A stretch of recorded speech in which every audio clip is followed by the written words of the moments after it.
Hello friends and welcome back. So in the previous session we have created one application server profile. Okay, so now in this session I will explain you how to stop the servers. Okay, we have created one server in the application server profile. So how to start and stop that particular server, and along with that what is the log file location, what are the logs created, and along with that some important files where you can check the ports. Okay, because port is one of the important area, specifically when you have multiple profiles in the same server. Okay, because if you have multiple profiles, then default port get offset. Okay, that means they get changed for the other profiles. The first profile will get created with the default ports if you have not customized. Okay, and further profiles that you are going to create, okay, that port will automatically increment. Okay, so you should aware about that one. If you have multiple profiles, then what are the different configuration files where we can check the port information. Okay, specifically to access your admin console, and then we have a SOAP port as well, which we use for the federation of the servers that we will see in the later sessions. Okay, and then how to access the admin console, how to navigate to the admin console. So these all these things that I am going to cover in this session. Okay, so very first thing, let me give you some overview of the script that we use for start stop the server. Along with that, the configuration files. Okay, so this is the location, okay, where we have created our profile with the name of dev profile.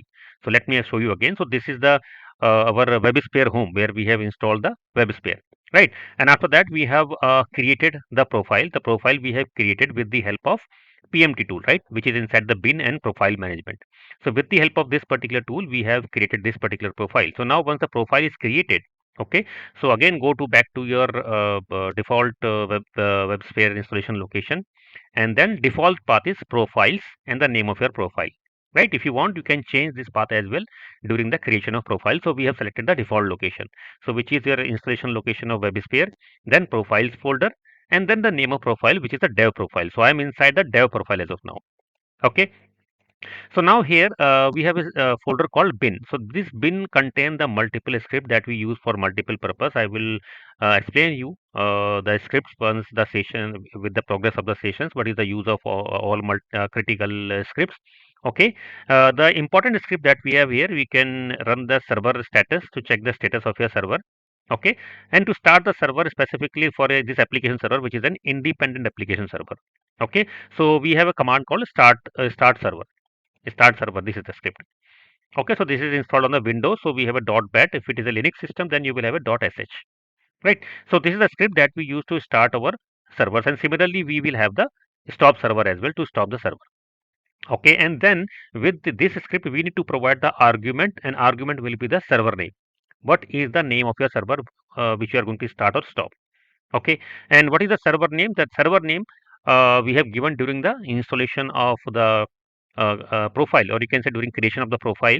If you do not remember, then you can go to this servers folder. You can double click on this server folder. So this is the server name that we have given, dev server underscore one, right? So this is the application server profile that we have, okay, which we will start with the help of start script, right? So this is about bin directory, start script, stop script, and the servers directory where you can check the server. Okay, so as of now, if I go to here, then there are certain configuration file, default configuration files are there.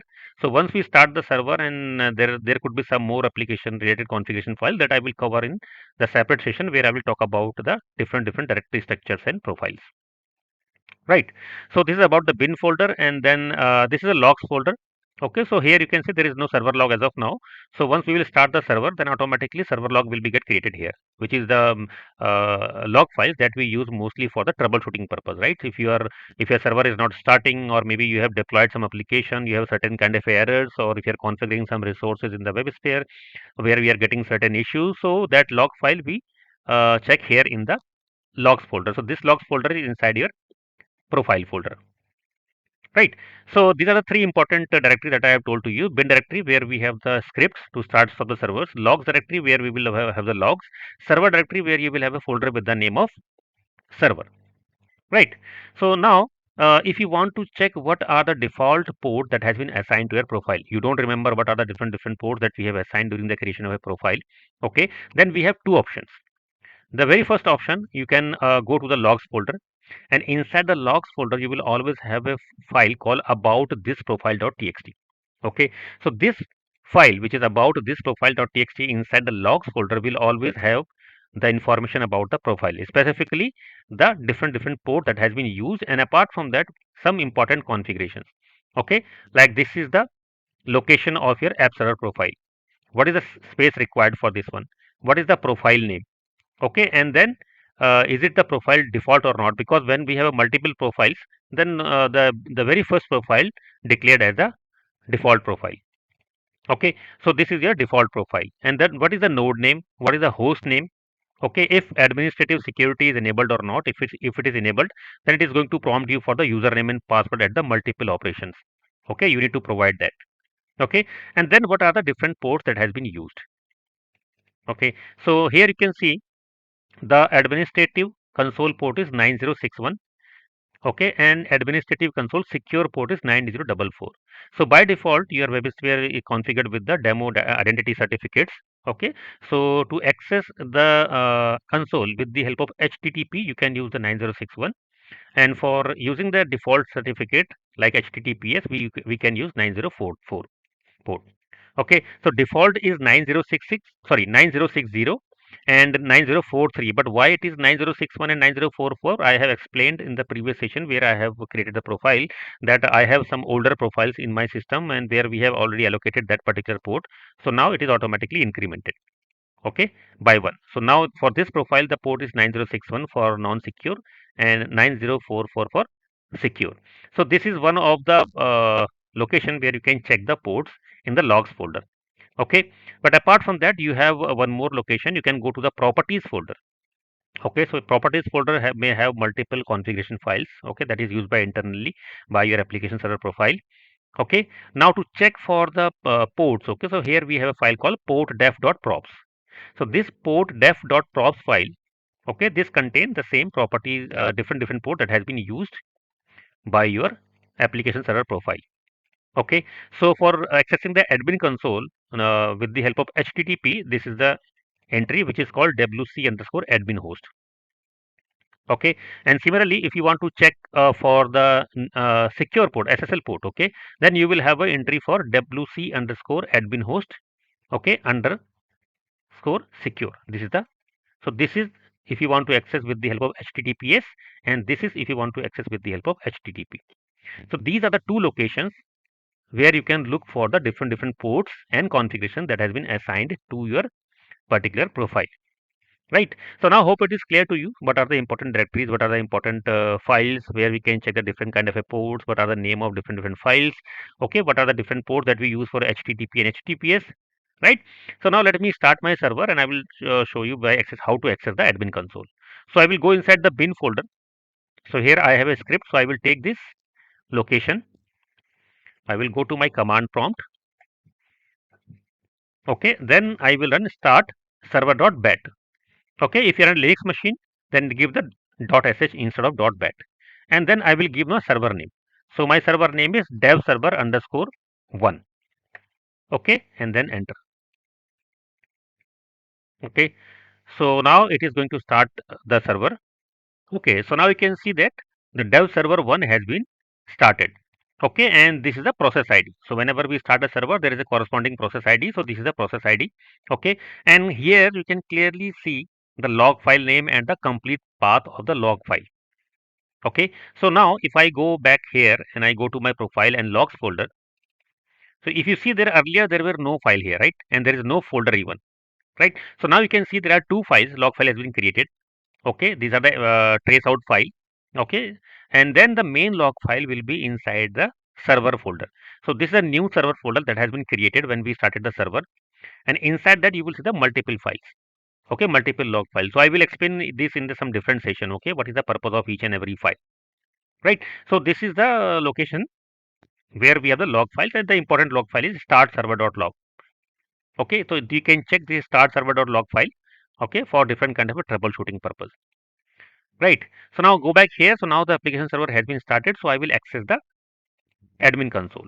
Okay, so for that you can go to the browser, and then you have to give the, I am accessing with the non-SSL port. So this is running on my local host, so I will give the local host. My port is 9061, and then slash IBM and slash console. So this is the syntax that you have to use when you are going to access your admin console. Localhost colon your port. So 9061 in our case IBM console. Okay. So if you have some load balancer configured in front of your WebSphere, so you may directly access with the help of DNS name instead of the using the direct host and port numbers. Right. So I'm accessing it on non-SSL port, but you can see here it is automatically redirected to the HTTPS port. Okay, it is not allowing us to access on the non-secure port. So automatically to HTTPS, and because this is configured with the demo identity and certificates, so you will always get a prompt. Okay, that it is not a secure certificate, right? Because this is a demo certificate. If you want to hide this message, then you have to configure with the third-party certificates. Okay, then click on proceed, and then you will see a console. So we have enabled the administrative security. So it is asking for the username and password. Okay, so we have to give the same username and password that we have given during the creation of profile. So in my case, was admin. Okay, and was admin 123, and click on login. Okay, so when we will create the deployment manager, okay, in ND profile, okay, so you will see that the console is almost same what we are seeing here, almost, okay, there is no difference. But when we talk about the different features, okay, when we log into the console, okay, now you can see we logged into a console now, right? So the options that we are seeing here, okay, it will be much more than in the deployment manager. There we have multiple options because this is an independent server profile, so this will have some limited feature, not like the deployment manager profile. Okay, so now here you can see, go to the servers, and inside the servers you will see the different servers: web application server, MQ server, web servers. So when we configure this console with the web servers, okay, then we integrate with the web servers, and you can see it from here. Similarly, you can integrate with the MQ servers. So now we have created the application server for WebSphere, so you can click on the WebSphere application servers. Okay, so here inside you can see this is one of the application server that we have started, right? Dev server underscore 1. This is the node name which we have given during the creation of profile. It is running on the local host, and this is a version of ND because this profile has been created from the ND installer, right? We have installed the network deployment installers, if you remember. So this is the version ND deployment 90524. Okay, now if you want to see the application that has been deployed in your environment, so you can go to applications. Okay, so here you have the WebSphere Enterprise Applications option. Okay, so this is the option you can see here. We have some different demo files are already installed. These are some default code files. Okay, that is just for the testing and demo purpose. If you want to, then you can deinstall and delete them as well. But this is the option from where we do the deployment of application that we will cover in the deployment section. How to deploy and update and update your different code files. This we do from here, this section. Okay, in deployment manager, as I said, you will have the multiple more options which we are not visible as of now here. Okay, and let me show you a few more. So if you go to the environments, okay, so in the environments we have a virtual host option, and then we have some more properties are here, right? If you go to system administration, then we have some more options here. User groups there, monitoring, troubleshooting there, right? So when we if I talk about one of the main difference, okay, when we create the deployment manager profile, okay, you will see a node options here. Okay, the node means because you're in the deployment manager, we will have one central location for deployment manager and then multiple app servers that we federate with this particular deployment manager, so we can control that node from here, from this console as well. Okay, so that we will talk about when we will go on the deployment manager uh, sessions. So now if you want to stop this server, you can again go back here and then run the command stop server. Right? To starting, we have used the start server. Now stop, use the stop server, and then your server name. So we have dev server underscore 1. So I will give dev underscore 1. Right? So now this is an independent profile, right? So application server profile where we have only one server.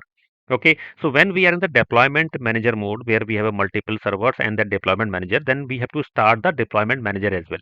Okay, so there is a different command to start from the deployment manager, and then we will see how we can once the deployment manager is started, then how we can stop the different servers either from the console or we can do it from the command line as well. Okay, so that completely we are going to cover when we are going to have a session on complete end-to-end deployment manager. Okay, so before that, we will see how to create the complete end-to-end architecture, how we do the installation of deployment manager. Okay, and then we'll see how to do that. Right. Okay, so now we can see here because we have enabled the administrative security. right? So now when we are going to run this stop command, okay, it is asking for user identity, right? So here you have to give the same username and password, right? So in our case, it is a WAS admin. So WAS admin 123. Okay, then it is going to stop your servers.